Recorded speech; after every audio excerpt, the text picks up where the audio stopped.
नमस्कार साथियों।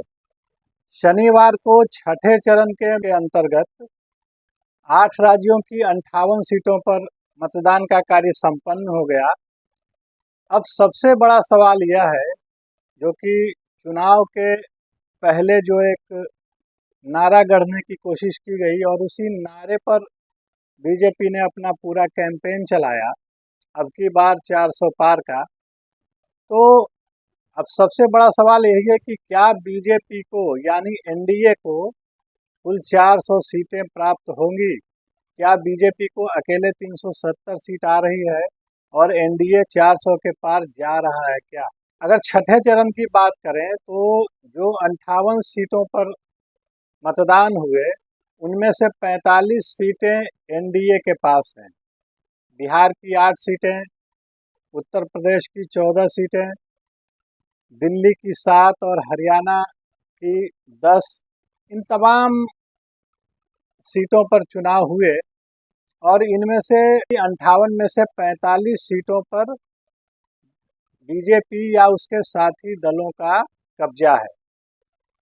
तो अगर वे ये सीटें हासिल कर लेते हैं दोबारा और इसमें से कुछ इजाफा करते हैं, कुछ बढ़ोतरी करते हैं, जैसे अगर बंगाल की बात करें तो वहाँ 8 में से 5 सीटें बीजेपी के पास हैं। तो क्या बंगाल में वो अपनी सीटें कुछ और बढ़ा सकती है?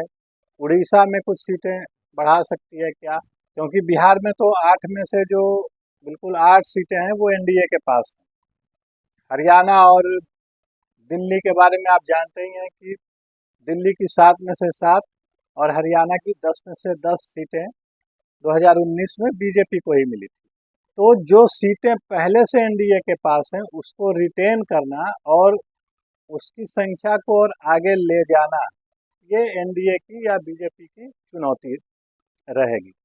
अभी 2 दिन पहले ही अमित शाह ने एक रैली में कहा था कि 5 चरण के चुनाव के बाद बीजेपी 310 सीटें जीत चुकी है।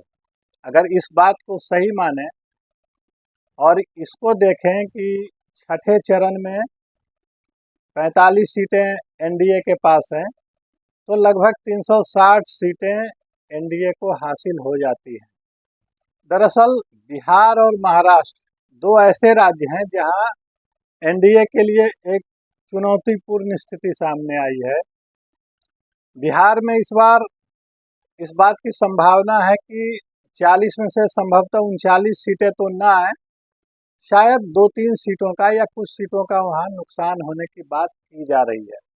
उसी तरह से महाराष्ट्र अभी तक एक पहेली बना हुआ है। महाराष्ट्र में यह क्लियर नहीं हो पा रहा है आखिर जो शिवसेना का वोटर है वह एकनाथ शिंदे वाली शिवसेना की तरफ है या उद्धव ठाकरे वाली शिवसेना की तरफ है, क्योंकि यह पहली परीक्षा है दोनों दलों की। अलग अलग जब दोनों दल हो गए उसके बाद यह पहली परीक्षा होगी। उसी तरह से शरद पवार की एनसीपी में भी टूट हुई और यह पहली परीक्षा होगी अजीत पवार की और शरद पवार की भी, कि क्या शरद पवार अपने वोट बैंक को अपने साथ बना के रख पाते हैं या शरद पवार का वोट बैंक अजीत पवार के साथ जा चुका है। तो पिछली बार जो 48 सीटें थी महाराष्ट्र में, उनमें से 41 सीटें एनडीए को यानी बीजेपी और शिवसेना को मिली थी।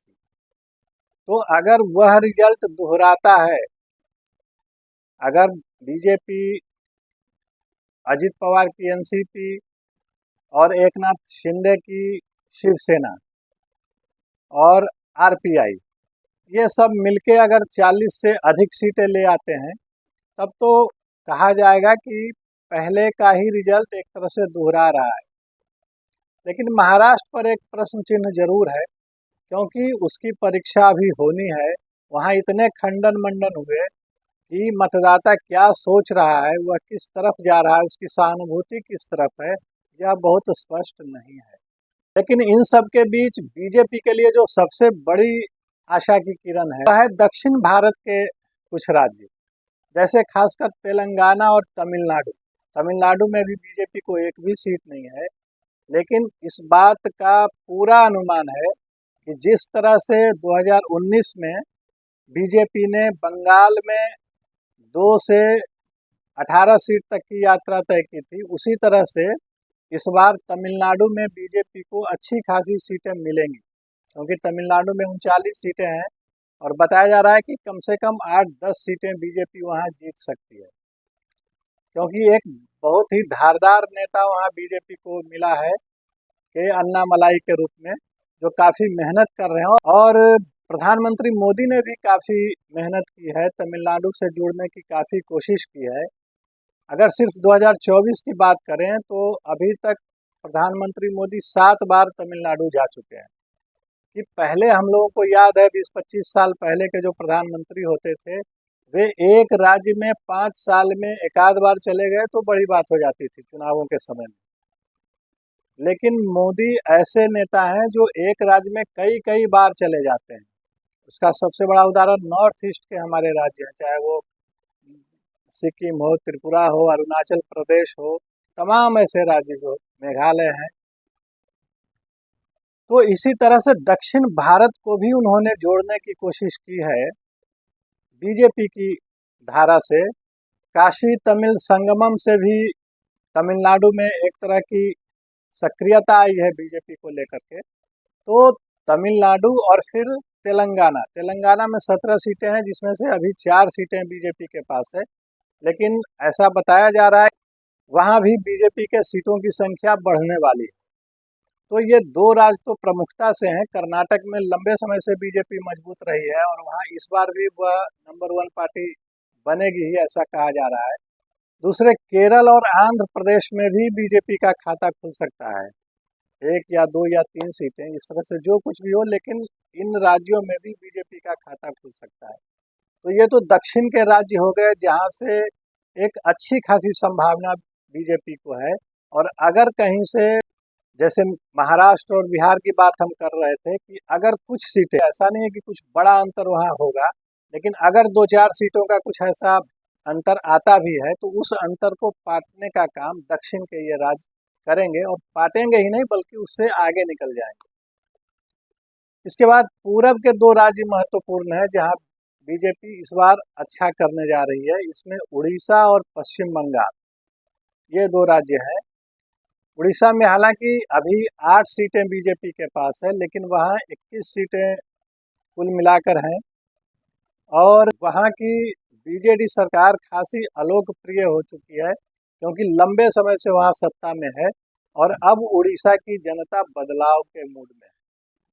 इसीलिए कहा जा रहा है क्योंकि वहाँ लोकसभा और विधानसभा के चुनाव साथ साथ हो रहे हैं। तो ऐसा कहा जा रहा है कि इस बार इस बात की बहुत संभावना है कि उड़ीसा में बीजेपी की सरकार भी बन जाए और साथ ही वहाँ के सांसदों की संख्या भी बीजेपी की बढ़ जाए।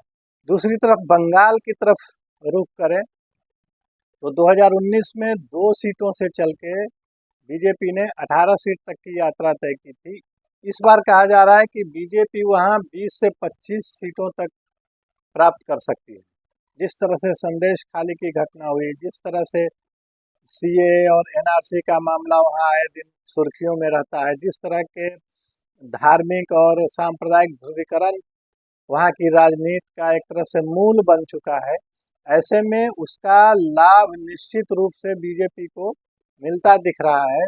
और जिस तरह से वहाँ के बीजेपी की इकाई की सक्रियता रही है पूरे पिछले 5 वर्षों में, तो निश्चित तौर पर बंगाल इस बार करवट ले रहा है। और वहाँ अगर आप एक लंबी छलांग देखें बीजेपी को लगाते हुए तो हमें आश्चर्य नहीं होना चाहिए। तो पूरब के 2 राज्य बंगाल और उड़ीसा और दक्षिण के 2 राज्य तेलंगाना और तमिलनाडु, ये 4 राज्य ऐसे हैं जहां बीजेपी एक लंबी छलांग लगाने जा रही है। और अगर कहीं कुछ नुकसान हो रहा है छिटपुट रूप में, तो उसकी अच्छी खासी भरपाई ही सिर्फ नहीं होगी, बल्कि उससे आगे बढ़ने का काम भी ये चारों राज्य करने जा रहे हैं। तो अब सवाल है कि क्या ये चारों राज्य इतनी संख्या में सीट दे जाएंगे कि बीजेपी या एनडीए के सीटों की संख्या 400 तक पहुंच जाए? तो मेरा व्यक्तिगत रूप से मानना है कि 400 सीटें भले ही न पहुंचे, लेकिन यह एक मनोबल दर्शाने वाली बात होती है, यह एक आत्मविश्वास को बढ़ाने वाली बात होती है और यह बताने वाली बात होती है कि 10 साल तक सत्ता में रहने के बाद भी हमें इतना आत्मविश्वास है, हम यह मान रहे हैं कि हमारे खिलाफ कोई एंटी इनकम्बेंसी नहीं है कि हम 400 तक का नारा दे रहे हैं। तो अगर बीजेपी 370, 380, 390 सीट तक भी जीत जाती है, तब भी यह कहा जाएगा कि 400 का नारा एक तरह से सफल माना जाएगा। अब दूसरी ओर एक चर्चा यह कर लें कि आखिर जो ये इंडी गठबंधन है, यह क्यों सफल नहीं हुआ और आखिर 400 का जो नारा था बीजेपी का, उसको रोकने में या उसको बिल्कुल एक बहुमत के पीछे रखने में ये इंडी गठबंधन क्यों नहीं सफल होता दिख रहा है। क्योंकि अभी रिजल्ट तो आए नहीं है, लेकिन एक अनुमान की ही बात की जा सकती है। तो सबसे बड़ा कारण ये रहा कि इंडी गठबंधन के कुछ कार्यक्रम तो हुए, लेकिन वे कोई अपना एक नेता नहीं चुन पाए। सबसे पहली बात यह हुई कि इंडी गठबंधन ने अपना कोई नेता नहीं चुना कि अगर सत्ता में यह गठबंधन आता है तो उसका प्रधानमंत्री पद का उम्मीदवार कौन होगा। और ऐसा देखने में लगा कि जैसे कि तमाम लोग, चाहे वे दिल्ली से केजरीवाल हों, बंगाल की ममता जी हों, बिहार से उस समय नीतीश कुमार भी आ गए थे आगे, ये तमाम लोग ये चाह रहे थे कि उनका नाम प्रोजेक्ट कर दिया जाए। तो एक तो अराजकता इसमें दिखी कि कोई एक कार्यक्रम नहीं दिखा और किसी को नेता नहीं माना गया। दूसरी तरफ जो सबसे बड़ा दल उसमें था, कांग्रेस पार्टी, उसने एक तरह से कहें कि गैर जिम्मेवार रवैया अपनाया। जिस समय सीटों का बंटवारा होना था, जिस समय मिल बैठ करके चीज़ें तय करनी थी, उस समय राहुल गांधी यात्रा पर निकले हुए थे और लगातार जब बिल्कुल बहुत देरी हो गई, तब जा कर के वे दिल्ली पहुंचे और इन चीज़ों पर चर्चा हुई कि कहाँ से कितनी सीटें किस दल के साथ लड़ी जाए। इसी का आप देखेंगे परिणाम कि कई तरह की विडंबनाएं इसमें दिखती है। जैसे आनंद फानन में उत्तर प्रदेश में भी समझौता हुआ, कभी लगा कि समझौता होगा, कभी लगा नहीं होगा, और अंततः 17 सीटें अपनी तरफ से अखिलेश यादव ने कांग्रेस पार्टी को दे दी। आप देखें कि आम आदमी पार्टी के साथ दिल्ली में तो गठबंधन है, लेकिन पंजाब में नहीं है। यह भी अपने आप में एक विडंबना है। बंगाल में कोई गठबंधन नहीं हो सका, केरल में वामपंथियों के साथ कोई गठबंधन नहीं हो सका। तो जल्दबाजी में, एक अफरा तफरी में, एक अराजक माहौल में यह इस गठबंधन ने कामकाज शुरू किया और खत्म भी हो गया। शुरू होने के पहले ही यह गठबंधन एक तरह से मृत्यु को प्राप्त हो गया। तो कुल मिलाकर स्थिति यह है कि 400 सीटें आए ना आए, 10 सीट कम आ जाए, 10 सीट ज़्यादा आ जाए, लेकिन इतना तय है कि बीजेपी और एनडीए कंफर्टेबल स्थिति में है। अच्छी खासी बिल्कुल बहुमत के साथ वे संसद में आ रहे हैं और मजबूती से बीजेपी सरकार बनाने जा रही है। आज इतना ही। अगर आपको यह बातचीत पसंद आई हो तो हमारे चैनल को सब्सक्राइब करें, वीडियो को लाइक करें, अपना साथ और समर्थन हमें देते रहें। नमस्कार।